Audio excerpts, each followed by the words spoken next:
નમસ્કાર વિદ્યાર્થી મિત્રો, આપ સૌનું શિક્ષણ જગત યુટ્યુબ ચેનલની અંદર હાર્દિક સ્વાગત છે.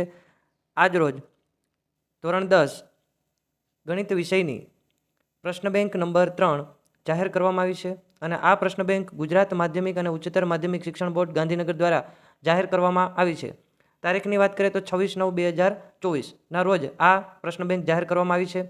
આ પ્રશ્ન બેંકની અંદર સમાવેશ પ્રકરણની વાત કરીએ તો ચેપ્ટર નંબર 3 દ્વિચલ સુરેખ સમીકરણ યુગ્મ અને ચેપ્ટર નંબર 5 સમાંતર શ્રેણીનો સમાવેશ કરવામાં આવ્યો છે. આ પ્રશ્ન બેંકનો અભ્યાસ આપ કરી લેશો, જેનાથી ભવિષ્યની અંદર જ્યારે પણ કોઈ પણ પ્રકારની પરીક્ષા આવે તો એની અંદર આપ સારું પરફોર્મન્સ આપી શકો, સારા માર્ક લાવી શકો. તો સમય ન બગાડતા આપણે પ્રશ્ન બેંકના સોલ્યુશનની શરૂઆત કરી દઈએ. ચાલો, અહીંયા વિભાગ એની અંદર પહેલો પ્રશ્ન છે કે વિવેક અને જોસેફ ગણિતના કોયડાની રમત રમી રહ્યા છે. વિવેકે જોસેફને એક કોયડો પૂછ્યો કે બે સંખ્યાઓનો સરવાળો 14 અને બે સંખ્યાઓનો તફાવત એટલે કે બાદબાકી 4 હોય તો તેમાં મોટી સંખ્યા કઈ? જોસેફે સાચો જવાબ આપે તો નીચેનામાંથી કયો વિકલ્પ સાચો હશે? તો જવાબ આવશે 9. બરાબર. ત્યારબાદ પ્રશ્ન નંબર 2, દ્વિચલ સુરેખ સમીકરણ યુગ્મ માટે જો a1/a2 બરાબર b1/b2 બરાબર c1/c2 હોય તો સમીકરણ યુગ્મને કઈ જગ્યા ઉકેલ મળે? અનંત ઉકેલ મળે.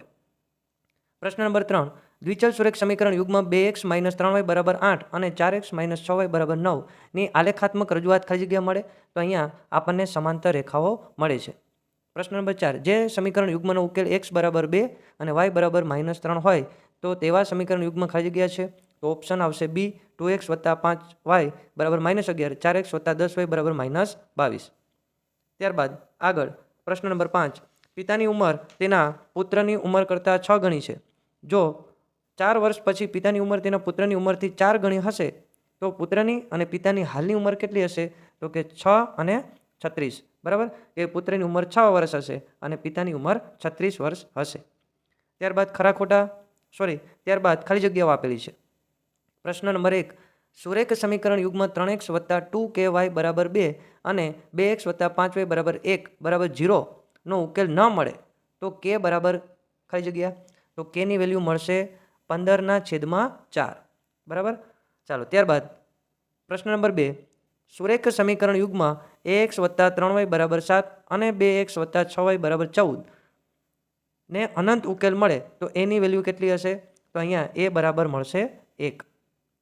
ત્યારબાદ પ્રશ્ન નંબર 3, x બરાબર a અને y બરાબર b એ સમીકરણ યુગ્મ x - y બરાબર 2 અને x + y બરાબર 4 નો ઉકેલ હોય તો a બરાબર ખાલી જગ્યા અને b બરાબર ખાલી જગ્યા થશે. તો જવાબ આવશે 3 અને 1. બરાબર. a બરાબર 3 હશે અને b બરાબર 1 હશે. પ્રશ્ન નંબર 4, સમીકરણ યુગ્મ 3x - y + 8 બરાબર 0 અને 6x - ky બરાબર -16 નો આલેખ સંપાતી રેખા હોય તો k ની વેલ્યુ કેટલી થશે? તો અહીંયા k બરાબર મળશે 2 મળશે. ચાલો, અને પાંચમો પ્રશ્ન, 3x + 2y બરાબર 5 અને 2x + 3y બરાબર 10 હોય તો x + y બરાબર ખાલી જગ્યા થશે? તો x + y બરાબર 3 થશે. ચાલો, ત્યારબાદ આપણે આગળ વધીએ. ખરા ખોટા. એમાં પહેલો પ્રશ્ન છે કે દ્વિચલ સુરેખ સમીકરણ માટે જો a1/a2 does not equal to b1/b2 હોય તો સમીકરણ યુગ્મને અનંત ઉકેલ મળે. વિધાન ખોટું છે. પ્રશ્ન નંબર 2, સમીકરણ યુગ્મ 8x - 3y બરાબર 1 અને 3x + 2y બરાબર 16 નો ઉકેલ 2 અને 5 આપેલ છે. તો વિધાન ખરું છે કે આ જે સમીકરણો છે એનો ઉકેલ 2 અને 5 થશે. આકૃતિની અંદર લંબચોરસ ABCD દર્શાવેલ છે તે પરથી x અને yની કિંમત અનુક્રમે 22 અને 8 મળે છે. તો વિધાન કેવું છે મિત્રો? સાચું છે. પ્રશ્ન નંબર 4, 5 પેન્સિલ અને 7 પેનની કુલ કિંમત 50 રૂપિયા છે. તેનું ગાણિતિક સમીકરણ 5x બરાબર 50 - 7y છે. તો વિધાન કેવું છે? ખરું છે. જો 2 - 4 એ સમીકરણ 3x + ky બરાબર 2 નો ઉકેલ હોય તો k ની કિંમત -1 મળે છે. વિધાન ખોટું છે. ત્યારબાદ આપણે આગળ વધીએ તો અહીંયા જે કંઈ વિભાગ બી અને સી આપેલા છે અને ડી આપેલા છે એ બધાનો જવાબ આપ જાતે છે એ ગણી અને લાવી શકો છો. અહીંયા દરેક દાખલાઓનું જો સોલ્યુશન આપીશું તો વિડીયોની લેન્થ ખૂબ જ વધી જશે. એટલે આપણે 1 માર્કવાળા જે કંઈ પ્રશ્નો છે એની જ ચર્ચા અહીંયા કરીએ છીએ. ચાલો, ત્યારબાદ પ્રશ્ન 2, વિભાગ એ. હવે અહીંયા વિધાન આપેલા છે કે વિધાન એ અને વિધાન આપેલું છે અને એનું કારણ આપેલું. તો વિધાન એ આપેલું છે કે ફૂલોની એક ક્યારીમાં પ્રથમ હારમાં 23 ગુલાબના છોડ, બીજી હારમાં 21 ગુલાબના છોડ, ત્રીજી હારમાં 19 ગુલાબના છોડ અને છેલ્લી હારમાં 5 ગુલાબના છોડ છે. ફૂલની ક્યારીમાં 10 હાર છે. કારણ પ્રથમ પદ એ અને સામાન્ય તફાવત ડી હોય તેવી સમાંતર શ્રેણીનું nમું પદ n બરાબર a પ્લસ n-1 d છે. તો અહીંયા કયો સાચો આન્સર થશે? તો અહીંયા ઓપ્શન બી સાચો જવાબ થશે કે એ અને આર બંને કેવા છે? સાચા. આર એ માટે યોગ્ય સમજૂતી છે કે જો તમારે આ પ્રશ્નનો જવાબ મેળવવો હોય તો આ સૂત્ર પ્રમાણે મળશે. તો બંને કેવા છે? સાચા. પ્રશ્ન 2. સમાંતર શ્રેણી -3 -1/2 2નું 11મું પદ શું હશે? તો 11મું પદ મિત્રો હશે 22. ત્યારબાદ પ્રશ્ન નંબર 3. કોઈ પણ સમાંતર શ્રેણી માટે સામાન્ય તફાવત ડી શું હોઈ શકે? તો કે ઋણ પણ હોઈ શકે, ધન પણ હોઈ શકે અને શૂન્ય પણ હોઈ શકે. પ્રથમ n ધન પૂર્ણાંકોનો સરવાળો ખાલી જગ્યા છે તો ઓપ્શન આવશે બી n+1/2. ત્યારબાદ આપણે આગળ વધીએ તો વિધાન પી આપેલું છે કે સમાંતર શ્રેણી 10, 7, 4નું 30મું પદ -77 છે અને વિધાન ક્યુ આપેલું છે કે ઉપરોક્ત સમાંતર શ્રેણીનો સામાન્ય તફાવત -3 છે.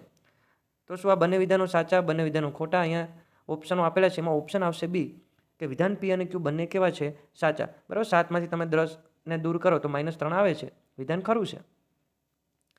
ત્યારબાદ ખાલી જગ્યા અહીંયા આપેલી છે. ચાલો, કોઈ સમાંતર શ્રેણી માટે a9 બરાબર તો શું થશે? a plus 8d.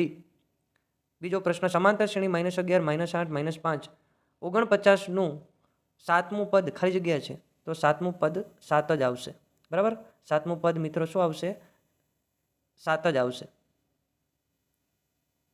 ચાલો, ત્યારબાદ સમાંતર શ્રેણી માટે a18 -a14 બરાબર 28 હોય તો તેનો સામાન્ય તફાવત, તો અહીંયા સામાન્ય તફાવત આવશે 7 આવશે.